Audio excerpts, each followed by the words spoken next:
अभय दुबे जी, कुछ दिन पहले आपके वीडियो चल रहे थे, कांग्रेस पार्टी ट्वीट करके दिखा रही थी कि देखो अभय दुबे राम कथा भी सुनाते हैं, और आज आप बाकायदे अखबार में विज्ञापन दिलवा रहे हैं कमलनाथ जी की फोटो के साथ, जिसमें लिख रहे हैं कि ताला राम मंदिर का राजीव गांधी जी ने खुलवाया था।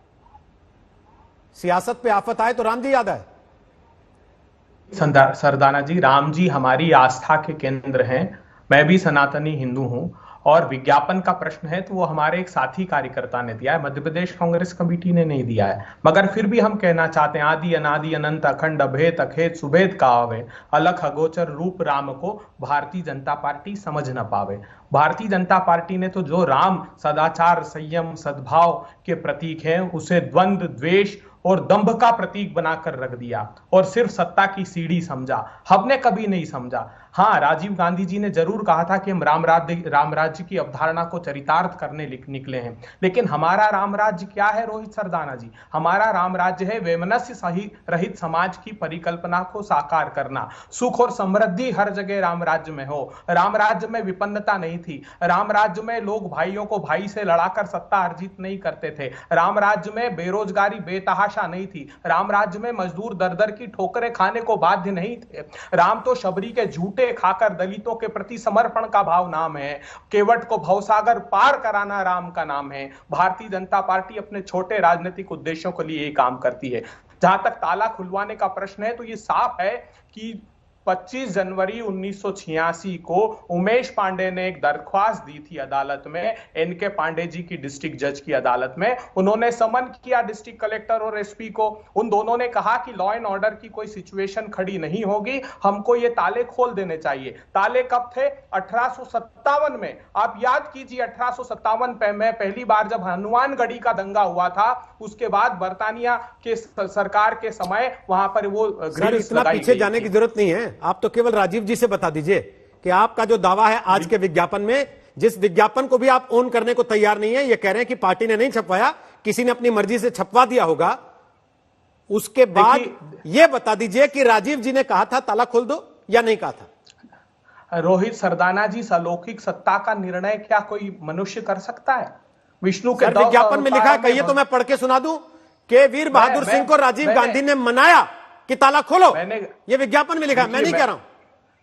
मैंने कांग्रेस पार्टी ने पहले दिन से कहा कि जो भी अदालत का निर्णय होगा वो हम शिरोधार्य करेंगे। आज भी हम कायम हैं, लेकिन इस अलौकिक सत्ता का निर्णय स्वयं भगवान करते और वे नहीं चाहते थे कि भारतीय जनता पार्टी ये निर्णय ले। सर, राजीव जी ने कहा ताला खोलो या नहीं कहा, जिसका दावा विज्ञापन में है? ये तो या आप ये मानते हैं कि आपकी पार्टी के किसी नेता ने झूठा विज्ञापन छाप दिया? नहीं, प्रश्न झूठे विज्ञापन का नहीं है, आस्था का है। भगवान राम तो आश्रय का प्रतीक है। सर, यहां तो मैं तथ्य पे पूछ रहा हूं। आस्था आपकी नहीं मान्य है, आपकी आस्था को मेरी तरफ से प्रणाम है, लेकिन मेरा सवाल है, क्या राजीव जी ने कहा था ताला खोल दो या नहीं? क्या उनके आदेश से ताला खुला था या नहीं? देखिए, ये तो सर्वविदित है कि न्यायालय का, इनके पांडे जी की न्यायालय का निर्णय था। उन्होंने तत्कालीन एसपी और कलेक्टर को बुलाया कि यहां पर और पूजा अर्चना हो रही थी, ऐसा नहीं है। मैं बताऊं, उस 31 दिसंबर 1949 से जानबूझ के अनजान बन रहे हैं कि मैं जो पूछ रहा हूं उससे अलग ही आपको अपनी बात कहनी है। सर, आप पूरी कहानी बता रहे हैं, मैं जो पूछ रहा हूं बस ये बता दीजिए, क्या राजीव जी ने कहा था ताला खोल दो या नहीं कहा था? देखिए, राजीव जी ने रामराज्य को लाने की बात कही थी, लेकिन राजीव गांधी सर, राम जी का ताला खोलने की बात कही थी कि नहीं? कांग्रेस पार्टी नहीं, कैसे? जब न्यायालय ने निर्णय दिया तो राजीव जी ये कैसे व्यक्त कर सकते हैं, आप मुझे बताइए। जब मैं साफ कह रहा हूं कि ये फैजाबाद के डिस्ट्रिक्ट जज का निर्णय था इनके पांडे जी का, तो क्या मैं ये मानूं, आप कह रहे हैं कि राजीव जी ताला खोलने के पक्ष में नहीं थे, लेकिन फैजाबाद के डिस्ट्रिक्ट मजिस्ट्रेट ने खुलवा दिया था, आप ये कह रहे हैं? देखिए, न्यायिक प्रक्रिया थी। राजीव गांधी जी स्पष्ट कर चुके थे कि वो रामराज्य की अवधारणा में आस्था रखते हैं, लेकिन राम जी के मंदिर का ताला खोलने के पक्ष में थे या नहीं थे?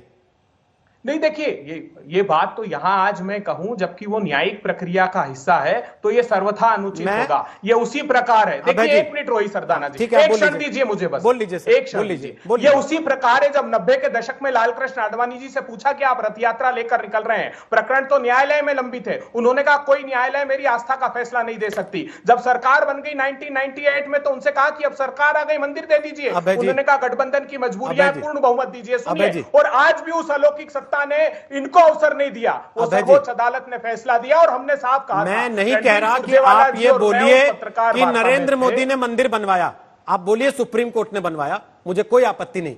लेकिन मैं जो बार बार पूछ रहा हूं, 5 बार पूछ चुका हूं, आप जैसे स्पष्टवादी प्रवक्ता भी नहीं बता रहे हैं क्या राजीव जी ने ताला खुलवाया था या नहीं। और मैं क्यों पूछ रहा हूं सर, मैं उसका आधार बता देता हूं क्यों पूछ रहा हूं। आप ही की पार्टी के नेता ने विज्ञापन छपवाया, आपने स्वीकार किया।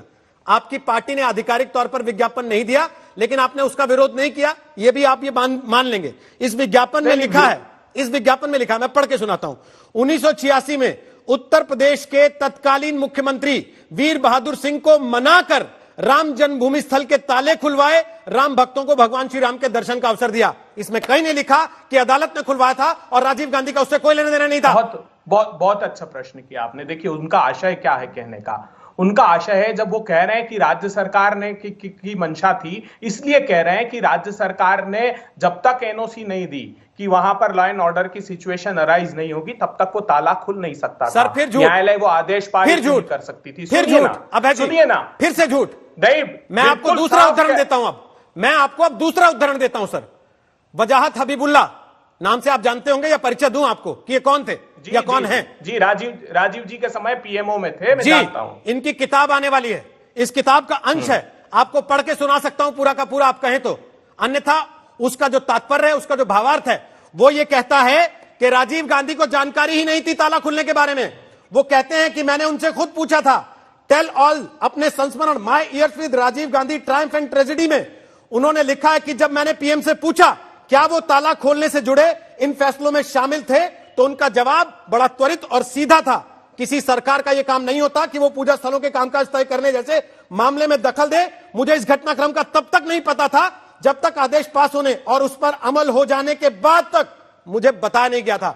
यानी कि ताला खोलने तक उनको कोई जानकारी नहीं थी, उन्होंने स्वीकार किया है। और आप विज्ञापन में लिखवाते हैं कि राजीव गांधी ने वीर बहादुर सिंह को मनाकर ताला खुलवाया ताकि लोग दर्शन कर सकें। पूर्व प्रधानमंत्री राजीव गांधी की जयंती पर मध्य प्रदेश के पूर्व मुख्यमंत्री कमलनाथ की फोटो के साथ इस विज्ञापन को देखिए। विज्ञापन में लिखा है, राजीव ने राम राज्य की कल्पना की थी और अयोध्या में राम मंदिर निर्माण की नींव रखी थी। विज्ञापन में दावा किया गया कि राजीव के प्रयासों से 1985 में दूरदर्शन पर रामायण का प्रसारण शुरू हुआ था। 1986 में राम जन्मभूमि के ताले खुलवाए, राम भक्तों को भगवान राम के दर्शन का मौका दिया। नवंबर 1986 में राम मंदिर के शिलान्यास की अनुमति दी और तत्कालीन गृह मंत्री बूटा सिंह को शिलान्यास में भेजा। चेन्नई में अपनी आखिरी प्रेस कॉन्फ्रेंस में राजीव ने कहा था कि राम मंदिर अयोध्या में ही बनेगा। अब इस विज्ञापन के बाद बीजेपी का तंज है कि कांग्रेस की राम भक्ति नकली है, तो वहीं कांग्रेस का दावा है कि बीजेपी के लिए राम तो बस सियासी है। यही तो एक अचंबा है कि विज्ञापन दे के बताना पड़ रहा है कि राम हमारे हैं। राम तुम्हारे हैं तो शक कैसा, और नहीं है तो हक कैसा। विज्ञापन क्यों देना पड़ रहा है? हमने तो कभी विज्ञापन नहीं दिया। राम हमारे आराध्य हैं, रोम रोम में राम रमे हैं, और इसलिए इसके लिए विज्ञापन देना ही शक पैदा करता है। भारतीय जनता पार्टी की कोई भी आपत्ति उनके घृणा के स्वरूप को बताती है। राम राज्य की परिकल्पना राजीव जी ने की थी, महात्मा गांधी ने की थी, और उस भावना के अनुसार राम राज्य आने वाले भावी पीढ़ी को मिले, उसका मूल उद्देश्य ऐसा है। वैसे मध्य प्रदेश में राम भक्ति का ये उबाल ऐसे समय में है जब आने वाले दिनों में वहां विधानसभा उपचुनाव होने हैं। राम मंदिर के भूमि पूजन से ठीक एक दिन पहले 4 अगस्त को कमलनाथ ने हनुमान चालीसा का पाठ भी किया था। कमलनाथ खुद को असली राम भक्त बता रहे हैं। मुझे बड़ी खुशी है, हमने ये कार्यक्रम किया है, हनुमान चालीसा का पाठ हुआ। 11 चांदी के ईंट अयोध्या भेज रहे हैं मध्य प्रदेश की जनता की ओर से। ये 11 चांदी की ईंट हमारे कांग्रेस परिवार के सदस्यों ने दान देकर खरीदे हैं। राम के नाम की राजनीति ने बीजेपी को 2 सीटों से आज देश की सत्ता तक पहुंचाया है। बीजेपी का दावा रहा है कि कांग्रेस राम विरोधी है, लेकिन बीते कुछ वर्षों में कांग्रेस इस छवि को तोड़ने की कोशिश कर रही है। वैसे अगर राम भक्ति की राजनीति जोरों पर है तो दूसरी ओर राम को काल्पनिक बताने का एक बार फिर प्रयास हुआ है। समाजवादी पार्टी के पिछड़ा वर्ग प्रकोष्ठ के उत्तर प्रदेश अध्यक्ष चौधरी लोटन राम निषाद ने अयोध्या की धरती पर ही कहा कि राम तो बस एक कहानी के पात्र थे। राम के अस्तित्व पर भी मैं प्रश्न चिन्ह खड़ा करता हूं कि राम को लोग कहते हैं दशरथ बेटा राम एक काल्पनिक पात्र हैं, जैसे फिल्म की स्टोरी बनाई जाती है वह उसी तरह से राम एक स्टोरी के एक पात्र है। राम का कोई अस्तित्व नहीं है। संविधान भी कह दिया है कि राम कोई नायक पैदा नहीं हुए थे। भारत में कोई राम नाम का कोई व्यक्ति पैदा ही नहीं हुआ था। अयोध्या से बनवीर के साथ रवीश पाल सिंह, भोपाल, आज तक। नमस्कार, मैं हूं अंजना ओम कश्यप। हमें उम्मीद है ये वीडियो आपको पसंद आया होगा। लेटेस्ट खबरों के लिए यूं ही देखते रहिए आज तक और इस वीडियो के पसंद आने पर लाइक, शेयर एंड सब्सक्राइब करना ना भूलें।